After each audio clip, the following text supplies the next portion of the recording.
오늘의 말씀 사무엘상 12장 8절에서 18절 말씀입니다.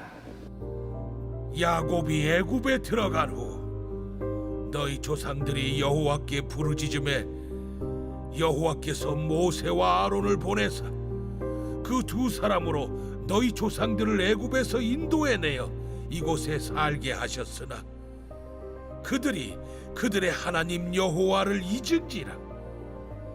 여호와께서 그들을 하솔 군사령관 시스라의 손과 블레셋 사람들의 손과 모압 왕의 손에 넘기셨더니 그들이 저희를 치매 백성이 여호와께 부르짖어 이르되 우리가 여호와를 버리고 바알들과 아스타롯을 섬김으로 범죄하였나이다. 그러하오나 이제 우리를 원수들의 손에서 건져내소서.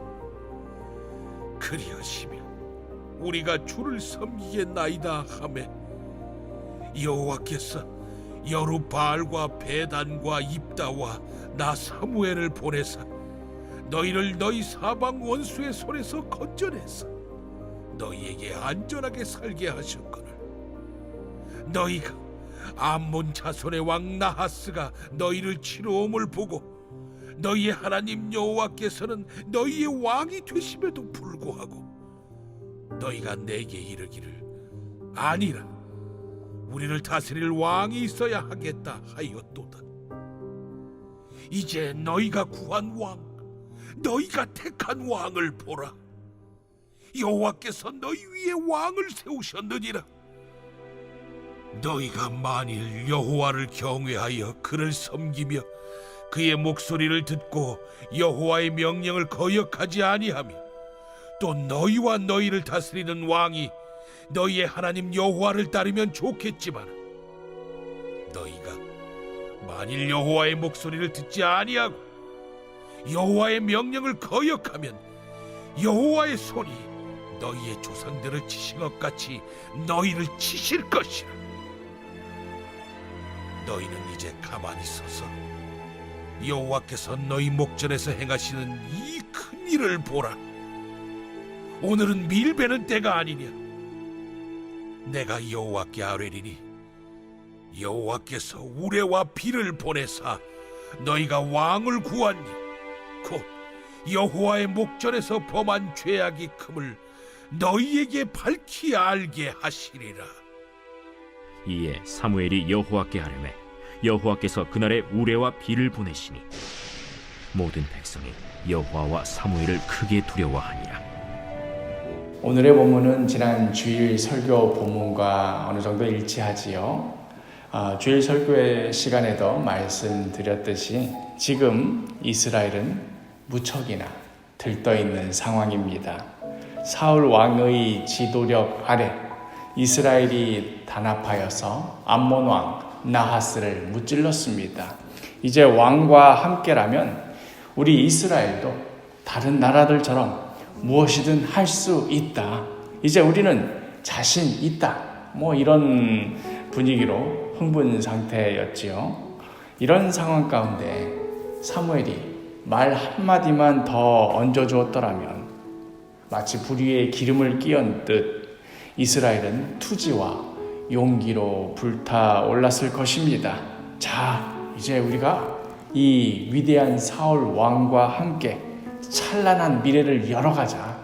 이 한마디만 했더라면 이스라엘 백성들은 큰 소리로 화답하며 한 마음이 되어서 기쁨 가운데 난리가 났을 것입니다. 그런데 승리 직후에 온 백성이 모여서 이제 사무엘의 마지막 고별 설교를 듣는데 기껏 모였더니 이제 분위기가 예상과 다르게 점점 가라앉습니다. 사무엘상 12장 11절에 여호와께서 여룻바알과 베단과 입다와 나 사무엘을 보내사 너희를 너희 사방 원수의 손에서 건져내사 너희에게 안전하게 살게 하셨거늘. 지금까지 너희들을 지키고 너희들을 보호하여 주셨던 분이 누구였더냐? 지금까지 누구 때문에 너희들이 이 땅에서 안전하게 살 수 있었느냐? 내내 하나님께서 지켜주신 것 아니었느냐? 그런데도 너희들이 한 짓이 무엇이냐? 이어지는 12절에 너희가 암몬 자손의 왕 나하스가 너희를 치러옴을 보고 너희의 하나님 여호와께서는 너희의 왕이 되심에도 불구하고 너희가 내게 이르기를 아니라 우리를 다스릴 왕이 있어야 하겠다 하였도다. 하나님께서 너희의 왕이 되셔서 지금껏 다스려 주셨음에도 불구하고 너희들은 그것들 다 무시하고 아니라 우리에게도 왕이 있어야겠노라고 너희들이 그렇게 요구하지 않았느냐? 그래서 그 왕이 생겨서 도대체 달라진 것이 무엇이냐? 왕의 있고 없고가 너희들의 정체성에 본질적으로 변화를 준 것이 무엇 하나가 있느냐? 하나도 없다는 말이지요.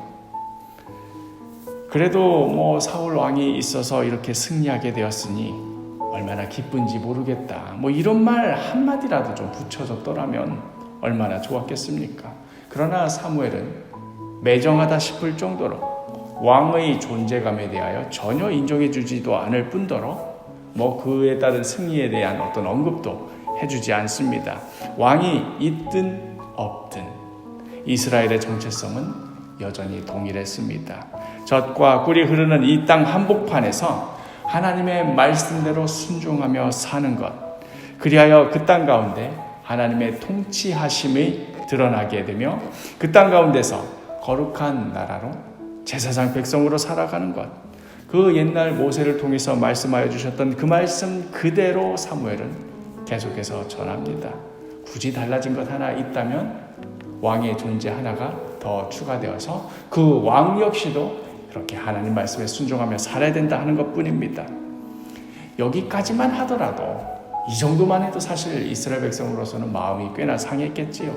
사울 왕은 더더욱 내가 왜 이 자리에 서 있나? 내가 지금 집에 가야 되나? 그런 마음이었겠지요. 백성들의 마음 한편에서는 아니 그래도 사울 왕이 있어서 암몬 왕 나핫을 이긴 것 아니었나? 우리들이 미리 왕을 뽑아달라고 했으니까 딱 마침 이때 나핫을 물리쳤지. 만약에 우리가 조금만 더 늦게 왕을 뽑아달라고 해서 아직도 왕이 없던 상태였으면 어쩔 뻔했나 하는 그런 마음이 왜 없었겠습니까? 여전히 자신들을 지키고 다스리는 분은 하나님이라기보다는 지금 눈에 보이는 저 사울왕 아니겠느냐 하는 그런 마음이 있었겠지요. 그리하여 사무엘은 이스라엘이 두려워해야 할 대상이 누구인지, 눈에 보이는 왕인지 아니면 눈에 보이지 않으시는 하나님인지 명확하게 깨닫게 해줍니다. 17절에 오늘은 밀베는 때가 아니냐? 내가 여호와께 아뢰리니 여호와께서 우레와 비를 보내사 너희가 왕을 구한 일 곧 여호와의 목전에서 범한 죄악이 큼을 너희에게 밝히 알게 하시리라. 그리고는 그 좋은 날, 그 승리의 날, 왕을 앞세우고 밤새도록 만세를 불러도 지칠 줄 모를 것 같던 그날, 이스라엘은 말 그대로 벼락을 맞습니다. 18절에 이에 사무엘이 여호와께 아뢰매 여호와께서 그날에 우레와 비를 보내시니 모든 백성이 여호와와 사무엘을 크게 두려워하니라. 반에서 맨날 꼴찌만 하던 애가 간만에 100점짜리 성적표를 들고 왔는데 오히려 된통 혼이 난 꼴이라고 할까요? 그러나 하나님 앞에서 중요한 것은 100점 맞았느냐, 빵점 맞았느냐가 아니었습니다. 암몬과 싸워서 이겨서 무찔렀느냐, 졌느냐가 아니었습니다. 마땅히 두려워해야 할 하나님만 두려워하며 살 것인가? 아니면 엉뚱한 것 붙들고 그거 두려워하면서 살다가 하나님을 버릴 것인가? 바로 이것이 핵심이었습니다.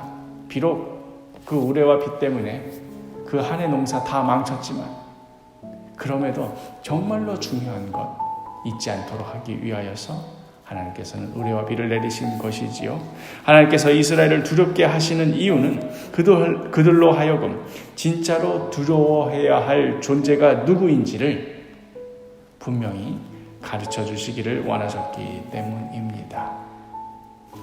사랑하는 사도교회 식구 여러분, 마땅히 두려워해야 할 하나님을 경외하기만 한다면 세상의 다른 것들을 두려워해야 할 이유가 없습니다.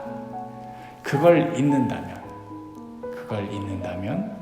우리의 왕 되시는 하나님을 거부하고 또 다른 왕을 달라고 요구하는, 그것을 하나님께 요구하는 어리석은 짓을 저지르는 꼴밖에 되지 않을 것입니다. 오늘 하루 우리의 왕이 되시는 하나님만을 두려워하며 하나님만을 경외하며 하나님의 다스리심을 받으며 살아가는 복된 하루가 되기를 간절히 축복합니다.